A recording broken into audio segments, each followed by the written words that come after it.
हर हर महादेव। आज बता रहे हैं मंदिर के बारे में। भारत की धरती पर ऐसे अनेक मंदिर हैं जहां इतिहास है, आस्था और रहस्य है, एक साथ साथ लेते हैं।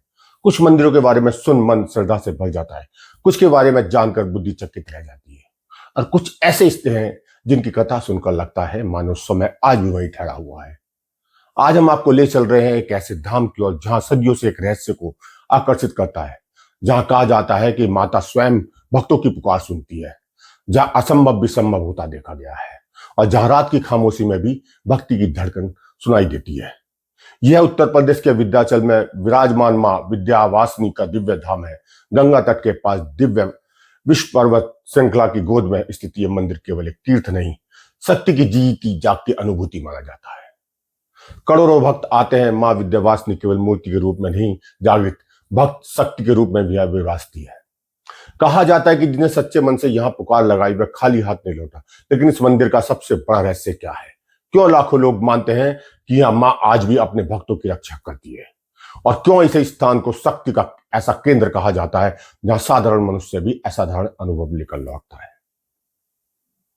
कहानी की शुरुआत होती है पुराणों के उस प्रसंग से जब कंस ने देवकी के गर्भ से जन्मे श्री कृष्ण को मारने का प्रयास किया। जैसे ही उस बालिका को उठाकर पटकना चाहा, वह आकाश में प्रकट हुई और बोली, हे मूर्ख, तुझे मारने वाला जन्म ले चुका है।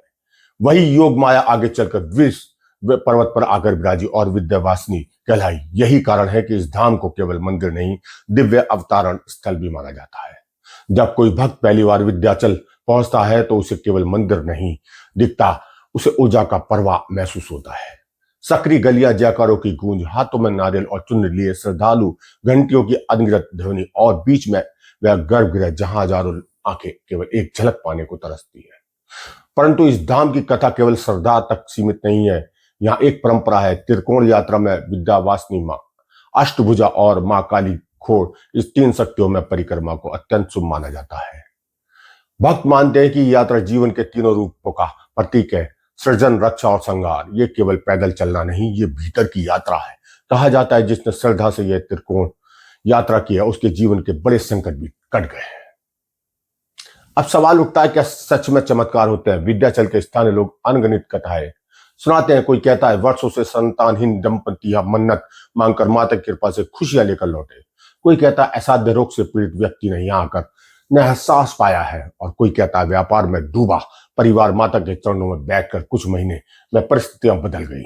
इन घटनाओं का वैज्ञानिक रिकॉर्ड हर बार नहीं मिलता, पर आस्था का रिकॉर्ड भक्तों के हृदय में दर्ज हो जाता है, और वही सबसे मजबूत दस्तावेज है। इतिहास बताता है कि विंध्याचल क्षेत्र प्राचीन काल में शक्ति उपासना केंद्र रहा था। गुप्त काल, मध्यकाल और बाद में अनेक शासकों ने इस धाम का उल्लेख किया है।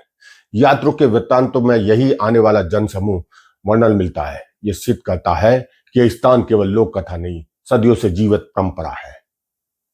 आप सुनिए इस धाम का एक अद्भुत रहस्य। बहुत से भक्त कहते हैं कि यहाँ पहुंचने से पहले मन भारी होता है, पर दर्शन के लिए बाद भीतर हल्कापन महसूस होता है। इसे कोई मनोवैज्ञानिक प्रभाव कह सकता है, कोई वातावरण का असर, कोई सामूहिक ऊर्जा। लेकिन भक्त कहते हैं ये माता की कृपा है। और सच में पूछिए तो कभी कभी शब्द छोटे पड़ जाते हैं। कल्पना कीजिए सुबह का समय हो, गंगा किनारे हल्की हवा चल रही है, दूर से शंख ध्वनि या गलियों में प्रसाद की सुगंध, और हजारों लोग कतार में। किसी के चेहरे पर चिड़चिड़ापन नहीं, क्योंकि सब जानते हैं कि अंत में माता के दरबार में पहुंचना है। यह धैर्य कहां से आता है? यही तो आस्था है। नवरात्रि के दिनों में यह धाम कुछ और ही रूप ले लेता है।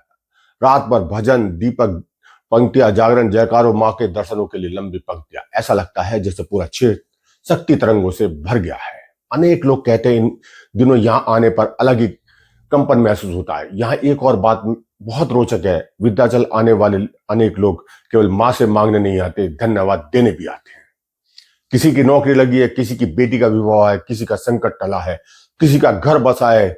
लोग लौट कर कहते हैं पहले मन्नत मांगी थी, अब धन्यवाद देने आए हैं। ये संस्कृति भारत की आत्मा है, जहां ईश्वर से केवल याचना नहीं, कृतज्ञ भी की जाती है। अब कुछ लोग पूछते हैं क्या मंदिरों में सच में ऊर्जा होती है? भारतीय वास्तु और मंदिरों में परंपरा कहती है कि मंदिर केवल पूजा का स्थान नहीं, ऊर्जा का केंद्र होते हैं। गर्भगृह की रचना, घंटों की ध्वनि, मंत्रों का उच्चारण, दीपक की लौ की और धूप की सुगंध, परिक्रमा का मार्ग, यह सब मन और शरीर पर प्रभाव डालता है। आधुनिक विज्ञान भी मानता है कि ध्वनि, प्रकाश, सुगंध और सामूहिक भावना मन स्थिति बदल सकती है। तो क्या चमत्कार वहीं से जन्म लेते हैं? संभव है जब टूटे मन को आशा मिलती है तो वह असंभव कार्य भी कर सकता है। जब भी व्यक्ति को साहस मिलता है तो वह जीवन बदल सकता है। जब निराश इंसान को विश्वास मिलता है तो परिस्थितियों भी बदल सकता है। और यही कारण है कि मंदिरों को चमत्कार का स्थान कहा जाता है। मां विंध्यवासिनी धाम से जुड़ी एक लोकप्रिय मान्यता यह भी है, जो भक्त सच्चे मन से माता को पुकारता है उसे रास्ता अवश्य मिलता है। ध्यान दीजिए, जहां सोना बरस रहा जाएगा वैसी बातें नहीं कही जाती। कहा जाता है रास्ता मिलेगा, और यहीं से वास्तविक कृपा है। क्योंकि जीवन में सबसे बड़ी समस्या अक्सर संसाधन नहीं, दिशा की होती है। एक किसान फसल खराब होने पर माता के पास आता है, और एक छात्र परीक्षा के तनाव में आता है। एक माँ अपने बच्चों के लिए भविष्य के लिए आती है। एक व्यापारी नुकसान के बाद आता है। एक बीमार व्यक्ति साहस लेने आता है। सबकी मांग अलग अलग पर दरबार एक। यही भारत की शक्ति है, परंपरा है, एक स्थान, अनगणित भावनाएं। अब सोचिए, सदियों से लोग क्यों आते रहे हैं? केवल अफवाहें होती हैं, परंपरा टिकती नहीं। यदि केवल भय होता तो लोग भागते। यदि केवल व्यापार होता तो श्रद्धा नहीं बचती। इस धाम को जीवित रखा है अनुभवों ने, और अनुभव हमेशा व्यक्तिगत होते हैं। किसी को दर्शन में आंसू आते हैं, किसी को शांति मिलती है, किसी को निर्णय लेने का साहस, किसी को जीवन में नया आरंभ। यही मंदिर का वास्तविक चमत्कार है। आज के समय में जब तनाव, चिंता, अकेलापन और भ्रम बढ़ रहे हैं, ऐसे धाम केवल धार्मिक स्थल नहीं, मानसिक शक्ति का केंद्र भी है। वहां जाकर व्यक्ति कुछ समय के लिए अपने बोझ उतार देता है, हाथ जोड़कर विनम्रता से करता है, वही मन को आराम मिलता है। मां विंध्यवासिनी का संदेश भी यही माना जाता है। शक्ति केवल बाहुबल नहीं, धैर्य भी है।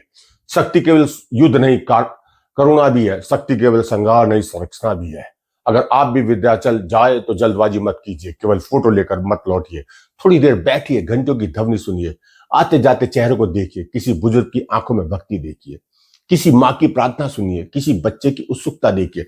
फिर समझ आएगा कि मंदिर पत्थर से नहीं बनते, भावनाओं से बनते हैं। और जब लाखों लोग श्रद्धा के साथ एक स्थान पर इकट्ठे होते हैं तो वह साधारण सा भी असाधारण लगने लगता है। यही कारण कि विंध्याचल आज भी जीवित है। यहाँ कारण है कि लोग कहते हैं माँ बुलाती है। यही कारण है कि संकट में लोग नाम लेते हैं, जय जय माँ विंध्यवासिनी। और शायद यही कारण है कि इतने बदलाव के बाद भी यह धाम आज भी पहले की जैसा धड़कता है। यदि आपके जीवन में कोई कठिन समय चल रहा है तो इस कथा को केवल कहानी मत समझिए, इससे संदेश लीजिए। जहां तक आशा जीवित रहे, हार अंतिम नहीं होनी चाहिए। जब तक विश्वास रास्ता बन सकता है, जब तक भीतर शक्ति है, अंधेरा स्थायी है, और जब तक माँ का नाम है, मन अकेला नहीं है। अगर आपने कभी विंध्याचल धाम के दर्शन किए हैं तो कमेंट में लिखिए जय माँ विंध्यवासिनी। अगर नहीं किए तो लिखिए माँ बुलाएगी तो अवश्य आएंगे। क्योंकि भारत की भूमि पर कुछ यात्राएं हम तय नहीं करते, वह हमें बुलाती है।